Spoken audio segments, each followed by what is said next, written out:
बहुत बहुत स्वागत है सभी का हमारे यूट्यूब चैनल स्टूडेंट्स मीडिया में। मैं राज, आप देख रहे हैं students media YouTube channel. Bihar university Muzaffarpur 19 से 22 के पार्ट 3 के छात्र छात्रा है। कुछ कमेंट्स मैंने देखे कि कल 20 तारीख है, परीक्षा नियंत्रक महोदय की तरफ से अखबार में एक रिपोर्ट आई थी। अखबार कह रहे थे कि महोदय ने कहा है कि टेंशन नहीं लेना है, 20 तारीख तक 20 अप्रैल तक जो है कि पार्ट 3 का रिजल्ट जारी कर दिया जाएगा। वैकेंसी जो एसबीआई की अखबार ने मेंशन किया था कि हो सकता है कहीं वो भी छूट जाए, बीएड तो छूटा ही, तो क्या जो आश्वासन दिया गया था वो पूरा हो पाएगा 20 तारीख के आसपास? क्या लगता है रिजल्ट जारी हो पाएगा? उसके बाद से पीजी में एडमिशन को लेकर के आप लोगों के सवाल थे कि किस सब्जेक्ट में कितना कट ऑफ जाता है, क्या मेरा पीजी में एडमिशन यदि हम चाहे बिहार यूनिवर्सिटी में लेना तो हो पाएगा कि नहीं हो पाएगा? तो पीजी में एडमिशन की कंडीशन, कट ऑफ के ऊपर हम बात करेंगे, एडमिशन की प्रोसेस के ऊपर बात करेंगे, लेकिन थोड़ा रिजल्ट पे हम बता देते हैं कि 20 तारीख को कहाँ से रिजल्ट पॉसिबल है।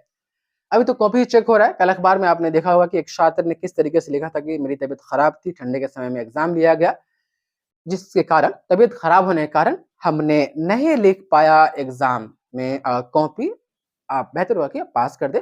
तो इस हिसाब के जो है कि आपको आंसर शीट पर देखने को मिल रहा है। तो कॉपी तो अभी चेक ही हो रहा है, टेबुलेशन भी साथ में हो रहा है, लेकिन कॉपी चेक प्रोसेस खत्म हो तब ना। आज 19 तारीख है, अब इस महीने तो रिजल्ट आना पूरी तरीके से मुश्किल है। इसको लेकर के, इसको देखते हुए ही बिहार यूनिवर्सिटी पीजी में एडमिशन मई में शुरू करवा रही है। 17 मई से डेट दिया गया है पीजी में एडमिशन के लिए। तो रिजल्ट पार्ट 3 का तो खैर जो अपडेट आ रही है, जो कंडीशन है, जो भी चीजें मैं आपको तो बता ही रहा हूँ, लेकिन हाँ मोटा मोटी है कि अब इस महीने तो पार्ट 3 का रिजल्ट आने से रहा।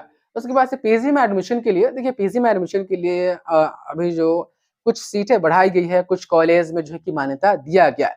तो इस बार हो सकता है, पहले जो होता था 5800 से 6200 सीट पर एडमिशन होता था पीजी में।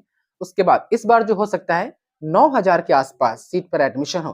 तो आप पार्ट 1 में एडमिशन जब लेते हैं तो कितना होते हैं छात्र छात्राएं? 1.25 लाख होते हैं, 1.5 लाख हो जाते हैं। अब 1.5 लाख लगभग सीट है, 1.25 लाख के आसपास सीट है। तो किसी यूनिवर्सिटी में मान लेते हैं कि पार्ट 1 ग्रेजुएशन में एडमिशन के लिए 1.5 लाख सीट हो, और वही स्नातक जब वो छात्र कंप्लीट करता है और वो पीजी में एडमिशन उसी यूनिवर्सिटी में लेना चाहता है, और मालूम चले कि मात्र 6000 ही सीट है पीजी में एडमिशन के लिए, तो कितने छात्र छंट जाएंगे? यहाँ पर भी वही बात होता है। सबसे ज्यादा कट ऑफ पीजी में एडमिशन के लिए जाता है तो वो सब्जेक्ट है आपका history, geography, psychology, economics, political science. ये सब सब्जेक्ट जो कि इसका कट ऑफ बहुत हाई जाता है ग्रेजुएशन में। अब देखिए इस बार कट ऑफ क्या जाता है हम आपको बताएंगे जब पीजी में एडमिशन के लिए आवेदन हो जाएगा। कितने आवेदन छात्र छात्राएं करते हैं, कितने सीट अप्रूव होते हैं, किस सब्जेक्ट में एडमिशन के लिए छात्र छात्राएं पीजी में कितने आवेदन आते हैं, उसके ऊपर कट ऑफ डिसाइड होता है। लेकिन हाँ, ऐसा देखा गया है कि 70% 80% तक जो है कि नंबर, यदि आपके ग्रेजुएशन में पर्टिकुलर ये देखा जाता है हिस्ट्री, ज्योग्राफी, पॉलिटिकल साइंस, ये सब सब्जेक्ट में कि इतना प्रतिशत आपके ग्रेजुएशन में नंबर है तो आपका मेरिट में नाम आता है, नहीं तो आप छंट जाते हैं, आपका पीजी में एडमिशन नहीं हो पाता है। सेम वही होता है जूलॉजी में आपका, कि जूलॉजी का भी कट ऑफ बहुत हाई जाता है।